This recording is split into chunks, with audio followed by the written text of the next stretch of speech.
A New Japan vs AEW match has been confirmed, and is Bray Wyatt set to debut at AEW Double or Nothing next month. But first we have an update on Stardom and the New Japan AEW Super Show. In June, All Elite Wrestling and New Japan Pro Wrestling will co-host the Forbidden Door event from the United Center in Chicago, leading fans to wonder if Joshi wrestlers from the Stardom promotion could appear. World Wonder Ring Stardom is the sister promotion of New Japan, owned by the same parent company, Bushiroad.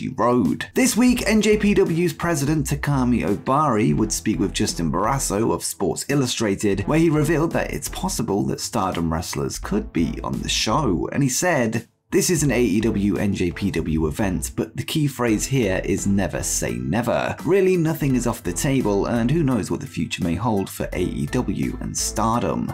Obari would then go on to discuss New Japan's relationship with AEW and spoke of the motivation for the Forbidden Door event, and he said, "The theme of our 50th anniversary year has been not just to celebrate alongside our fans, but to give something back to everyone who has supported us over the decades. Especially as we bounce back from the effects of the global pandemic, I feel we really have to go the extra mile. It's on us to make those dream matches and situations come true. To bring the power of professional wrestling to the people and emerge into a bright new era. AEW has undergone tremendous growth in a very short time frame. Creative matchmaking and exciting wrestling have been able to satisfy fans who had been left disillusioned by the American wrestling landscape. From a business standpoint, for a new entry into the field to be able to leverage a fresh identity and sculpt such an effective media strategy, it is very impressive."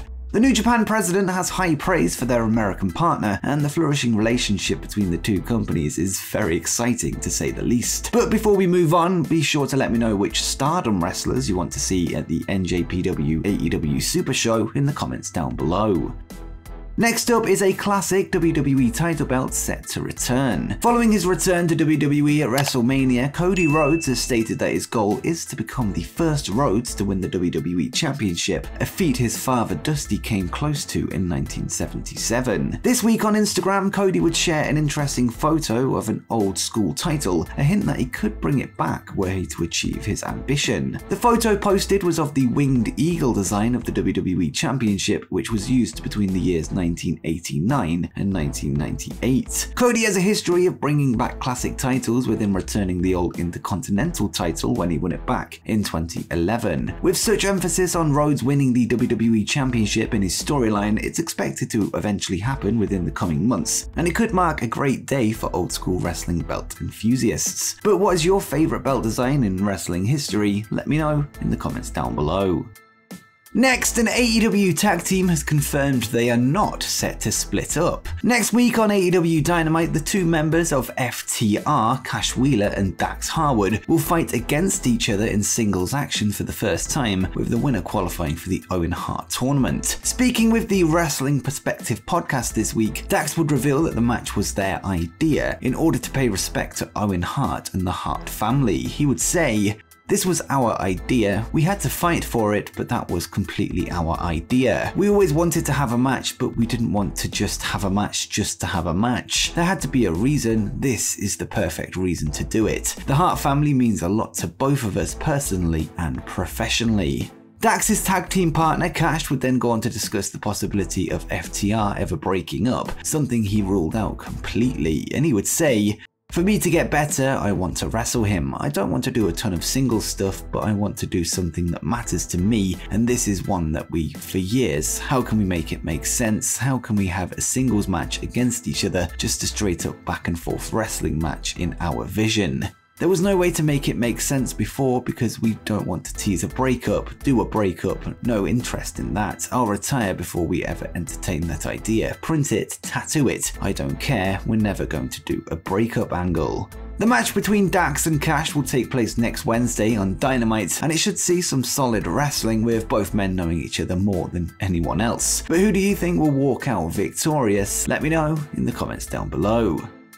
And speaking of FTR and the Hart family, next up we have a story regarding Bret Hart. Over the past few weeks, rumors have spread that Bret Hart could be AEW bound in order to manage the aforementioned FTR on AEW television, with there seemingly being hints from AEW themselves. Following the rumors, it was announced that the partnership will be happening on an independent show promoted by Big Time Wrestling, where the Hitman will manage FTR to take on Brian Pillman Jr. and Brock Anderson, who will be managed by Arn Anderson. Despite this, it seems that such a move will not be able to happen in AEW, with Bret being under a contract that would prevent it. According to Dave Meltzer in the Wrestling Observer newsletter, Hart recently signed a deal with WWE that would block such a move, and Meltzer would write, "The reason this is on an indie show and not AEW is that those in AEW are of the belief that Hart quietly signed a lucrative WWE deal that would ban him from appearing on AEW shows." It would seem that this contract was signed after mid-2019, with Bret showing up at AEW's first pay-per-view to unveil the AEW World Championship. It looks like this may have led to WWE presenting him with a new Legends deal that contains a non-AEW clause, whilst allowing him to appear at smaller shows on the side. Until this deal ends, it looks like we won't be seeing Hart in AEW, and it looks like he won't be involved in the Owen Hart tournament, with many hoping he'd be there to present the trophies on behalf of his brother.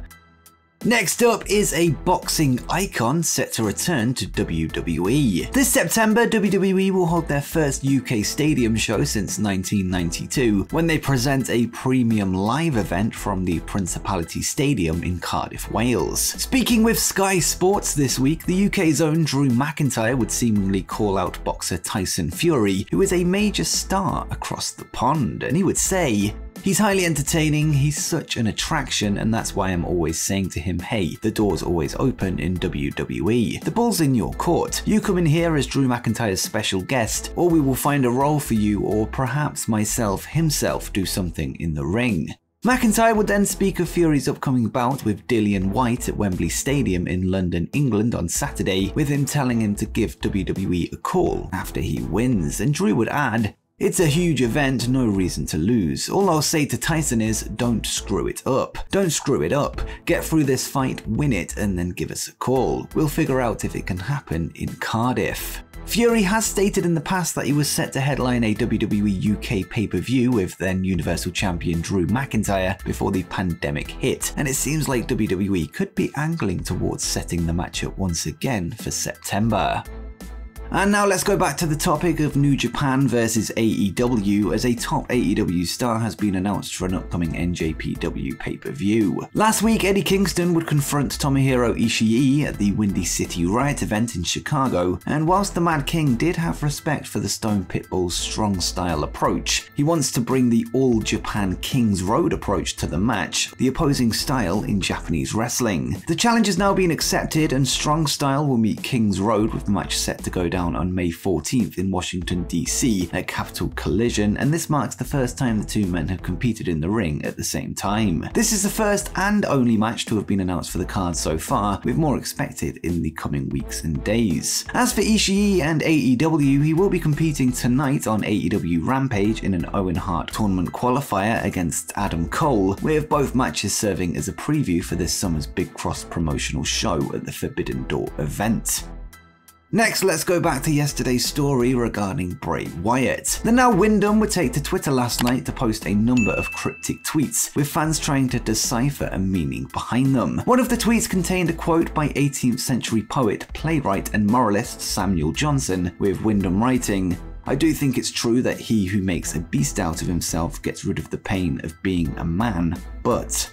Essentially, the quote is referring to how a person can turn their back on humanity and society in pursuit of a goal, something Wyndham now seems willing to do. What he means by this exactly remains unclear. However, I received an interesting comment on last night's video that I thought was worth mentioning. Although I said the quote was used in the start of an Avenged Sevenfold song, Bat Country, user Casper brought up the fact that the quote was also used in the movie Fear and Loathing in Las Vegas. Interestingly, it looks like the title of the song comes from the film too, with the character Gonzo saying, "We can't stop here, this is a bad country." This leads me to wonder if Wyndham's tweet is pointing us towards the movie, which of course is based in Las Vegas. And guess what else is based in Las Vegas? AEW Double or Nothing next month. At this point, it's worth saying that this is mere speculation and is nothing but a theory, but I thought it was worth mentioning as a potential meaning for the tweets since it's something I missed yesterday. But is Wyndham coming to AEW to make a beast out of himself? Let me know what you think in the comments down below. And before you go, make sure you check out 10 things that you didn't know about AEW's Hook.